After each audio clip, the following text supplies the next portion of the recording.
Eu sou Isabelle Rosa e este é o canal Contos e Descontos, o canal que te conta tudo, mas não te conta nada. Neste canal, uma bruxa pode viver um conto de fadas e até a mais bela das princesas pode ser a mal-amada. Tudo depende de como a história é contada. Então chega de rimas e vamos para a história. Continuando na pegada da consciência negra, que é comemorada dia 20 de novembro, hoje eu vou trazer várias personalidades negras que foram e que são importantes para a história do Brasil.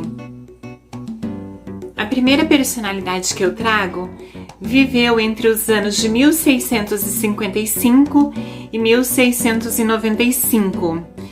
Eu estou falando dele, Zumbi dos Palmares, talvez a personalidade negra mais importante de nossa história. Ele nasceu no Quilombo dos Palmares, que era a região de Alagoas. No Quilombo foi um verdadeiro centro de resistência à escravatura. Lá chegaram a viver cerca de 30 mil negros que fugiram de seus senhores. Durante aproximadamente 18 anos, Zumbi lutou contra os capitães que tentavam invadir o Quilombo para recuperar os seus escravos que fugiram. A morte de Zumbi foi trágica. Ele foi denunciado por um dos companheiros, foi capturado e degolado. A sua cabeça ficou exposta em praça pública para desencorajar a rebelião de outros escravos. O Dia da Consciência Negra, ou seja, o dia do assassinato brutal de Zumbi, é lembrado até hoje no Brasil. A nossa próxima personalidade viveu entre os anos de 1839 e 1908. Eu estou falando dele, Machado de Assis. Considerado por muitos o maior escritor de todos os tempos e um dos maiores na literatura da língua portuguesa, Joaquim Maria Machado de Assis teve uma origem difícil. Nascido no berço de uma família pobre carioca, o futuro grande escritor teve que desde cedo trabalhar e foi um autodidata. Um de seus primeiros empregos foi o de aprendiz de tipógrafo. Depois de publicar o seu primeiro conto, aos 16 anos, não parou mais de escrever. Criou romances, crônicas, poemas e textos dos mais variados gêneros.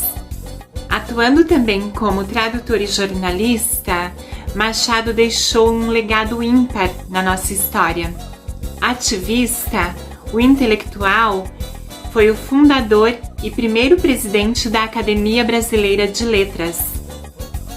E agora, vamos conhecer um pouco de Milton Santos. Milton Santos viveu entre os anos de 1926 a 2001. O maior geógrafo do Brasil, ficou conhecido internacionalmente e chegou a dar aulas em várias universidades estrangeiras. Ele nasceu na Bahia e, como era filho de professores, começou a dar aula muito cedo, aos 13 anos. Depois de se formar em Direito, foi fazer doutorado na área que era sua grande paixão, a geografia. Durante a ditadura militar, ele foi perseguido no Brasil e buscou exílio na França. Reconhecido pelo seu trabalho, Milton Santos recebeu o título de doutor honoris causa por mais de 20 instituições no Brasil e no exterior. Ele foi também o único brasileiro a receber o prêmio Walter Lud, o Prêmio Nobel de Geografia, em 1994. Carolina Maria de Jesus viveu entre os anos de 1914 a 1977. Uma importante escritora, Carolina foi autora de uma das grandes obras de nossa literatura, Quarto de Despejo, Diário de uma Favelada. Com uma história difícil, Carolina nasceu no interior de Minas. Era neta de escravos e filha de uma lavadeira analfabeta. A família numerosa de Carolina, ela tinha 7 irmãos. Passou muita necessidade e ela só conseguiu estudar graças à ajuda de uma das patroas da mãe. Mãe de 3 filhos, ela viveu na favela do Canindé. Quando se mudou com a família para São Paulo, Carolina trabalhou de lavradora empregada doméstica, faxineira e catadora de papel. Nas horas vagas, ela escrevia e em 1941 teve um poema publicado no jornal Folha da Manhã. Um dos repórteres descobriu seu talento e mais tarde ajudou-a a publicar o diário. Lançado em 1960, o livro autobiográfico fez tanto sucesso de público quanto de crítica. E a nossa próxima personalidade viveu entre os anos de 1915 a 1993. Eu estou falando dele, Grande Otelo. O ator Grande Otelo foi um dos maiores na arte cênica brasileira no século XX. Principalmente contracenando com Oscarito, ele fez muito sucesso no cinema. Sebastião Bernardes de Souza Prata, ou simplesmente Grande Otelo, nasceu em Minas Gerais e começou a representar em festas populares. Aos 7 anos de idade, se apresentou no circo e foi aí que ganhou de vez gosto pela atuação. Depois de ter ficado órfão de pai, mudou-se para São Paulo e entrou na companhia de teatro Mambembe. A partir daí, não parou de trabalhar. Atuou nas grandes estações de rádio e nos principais canais de televisão do país, além de ter protagonizado uma série de filmes. Grande Otelo protagonizou um marco importante. Os negros não podiam entrar pela porta da frente dos cassinos. Esse evento só se tornou possível depois que ele foi contratado para atuar em um deles. A nossa próxima personalidade viveu entre os anos de 1825 a 1917. Maria Firmina dos Reis. A primeira romancista brasileira nasceu em São Luís do Maranhão. Ela era filha de pai negro e de mãe branca. Criada por uma tia, teve acesso à educação formal e aos 25 anos passou em um concurso e tornou-se professora primária.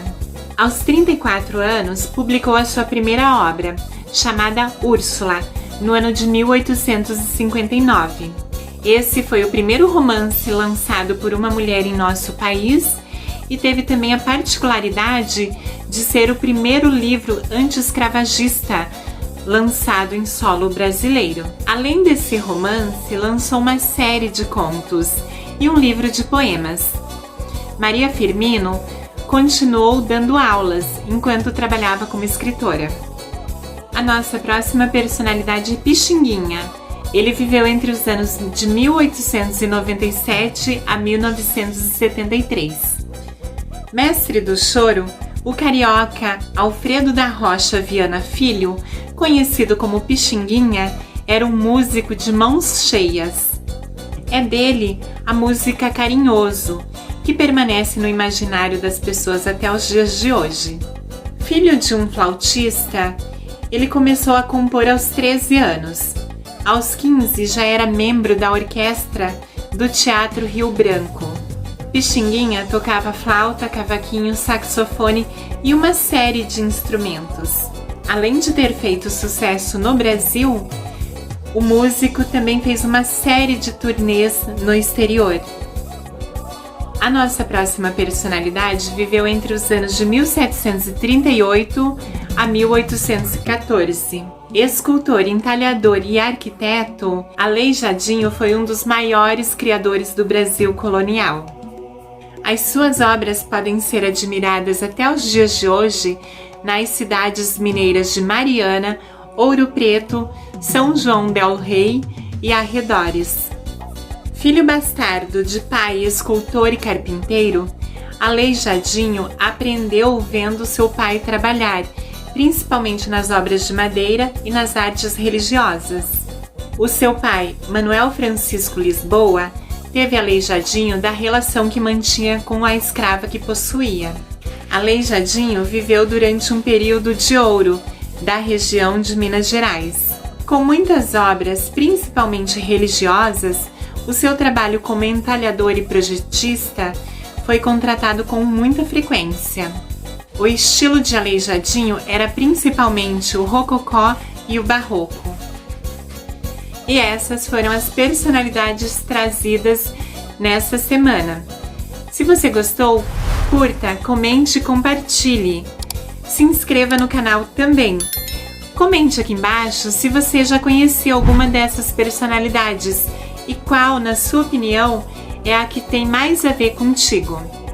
Na próxima semana, ainda em comemoração ao Dia da Consciência Negra, traremos mais personalidades. Obrigada por nos assistir e até a próxima!